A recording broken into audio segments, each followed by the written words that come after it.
It's what is going on out there.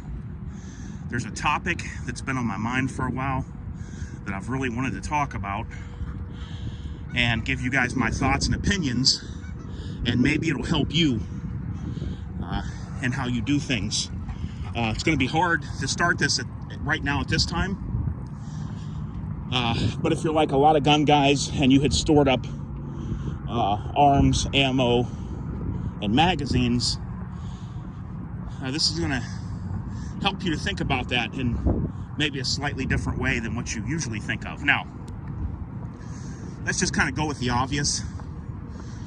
One of the benefits of storing up and collecting arms, ammo, and magazines is because it's an investment where rarely ever will you lose much money. If I bought a Glock a year ago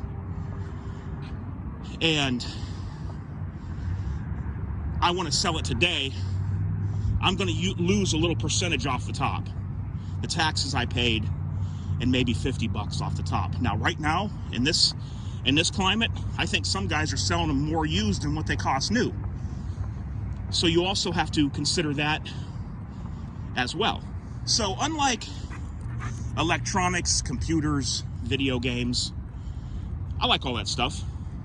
Cars, all that stuff, just whatever you put into it, the prices are just going to shoot down. You know, like my truck. It's not even a year old yet. It's got about 9,000 miles on it. The trade-in value of that truck would be way less than what it cost new less than a year ago. That's just the way things are. A computer a year from now will probably be still good, but there will be much more new technology. iPhones, all that the same. But when you talk about firearms, sometimes the older they get, the more they increase in value. Like, let's talk about the older Smith & Wessons revolvers. Those carry a premium right now. So there's obviously, if you're a gun guy, you have tangible items that you can use, do things with, and see and hold. But your money is still invested. You'll still get your money back if you need it. Right now, you would get more of your money back than ever before if you were to sell in this climate right now that we're in. But what I wanted to talk about was another aspect to collecting arms, ammo, and magazines. So to me, one of the main benefits of storing up all those items is that if we were in a world without law, where everything's broken down, the system's broken, and people have seen how close to that we came during the COVID thing, people got to realize that I can't rely on the government for everything, and the gun sales went through the roof. But if society were to totally break down, and it could happen, you could arm up your family, you could get to a central location, you could bring trusted neighbors, friends, and family, and you could arm those people up. Because here's the thing, I know a lot of gun guys, good shooters, even ex-military members, that, believe it or not, don't own a firearm. I'm talking about some of the ex-military guys I know. They don't even own a firearm. For whatever reason, families, money, I know a lot of them like that. I guess I shouldn't say a lot, I know a handful like that. You could get people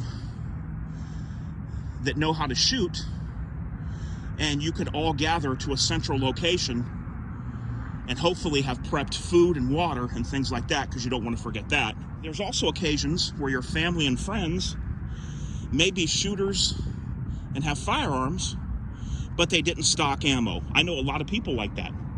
I know a lot of people, they have big families, didn't have the money to go out and buy thousands of rounds, right? So they would buy ammo and take it to the range. Maybe every time they'd come back from the range, they'd bring a half a box or a box of ammo they had left over. But they didn't sit there and stockpile ammo. So these people, you could give the ammunition to help as well. Now, some of you might think that this is paranoid or crazy, but You've seen how quickly things can go downhill during this COVID thing, and the rioting, depending on where you live, especially in these big, huge cities. You know, if people are burning down everything and every house, wouldn't you want to arm up and have people with you that could be lookouts, and some sleep and some are awake and some are at the back door, some are up by the upper level at a window, some are on the lower level? Wouldn't that be beneficial to have it like that? Because that would be the ultimate way to survive, would be to gather together and be a team. Also, the Baofeng radios that you can buy for cheap on eBay and Amazon, those little Baofeng radios will go almost a mile. And you can get those for, I think they're like 25 bucks a piece. Come with chargers, rechargeable batteries in them. So you could have everybody with you. You could all have radios. You could radio the guy in the back. He could radio the guy upstairs. Keep in contact with everybody in the house. Those are just good to have anyway, if you want to keep in contact, even for just around the house, if you got land. I guess my point is, you have to think outside the box sometimes. Don't just think in terms of you personally, but think of how having extra arms, ammunition, and magazines could benefit you teamed up with a group. You know, I know that through the years, I've had people that they weren't against guns. In fact, they own guns. But they would say things like, why do you need all that? Or they'd see somebody's collection and say, what would you need all that for? Well, like I said, it's a good investment, number one. Your money's there. And a lot of times, your money actually goes up. Just like now. Things are selling for crazy prices. You know, think about it. 2 years ago, if you would have bought all the ammo you could 2 years ago, you would probably be selling that ammo for a little more than double what you paid for it. What other thing could you invest in right now where in 2 years from now, you would more than double your money? Or at least double your money. So if you'd have bought $2,000 worth of ammo 2 years ago, when the prices were bottomed out, you would stand to make $4,000 pretty easy right now. Where else could you do that right now? Where else could you put money into that would give you that big of a return in that short a time? So just some things to think about, guys. It's not just for us individually, but we have to think about it for a time without law. Because if it ever gets to that point, now this would be like in major cities and stuff is where this stuff would mainly happen. But if it ever gets to that point, you would be relying on you, your friends, family, and neighbors to protect your family and your property. Someone trying to commit arson on your home is an act which, if you and people are in the home, you could use deadly force.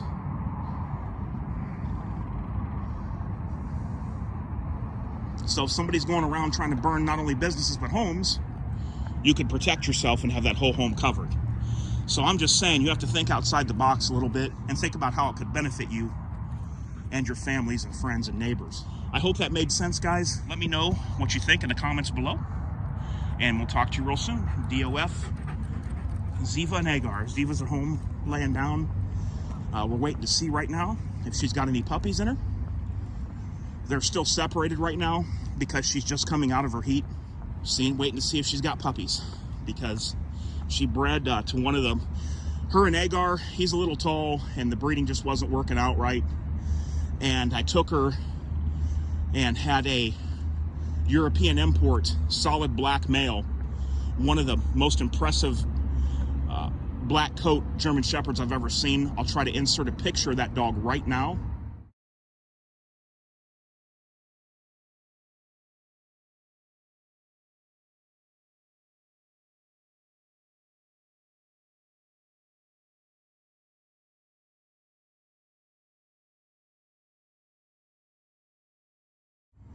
They tied for over 20 minutes. On the 27th of December, they tied for over 20 minutes. And we're going to see, hopefully, she has pups, and I'll take you guys along for the process, and I'll do a video about it. All right, guys, till next time.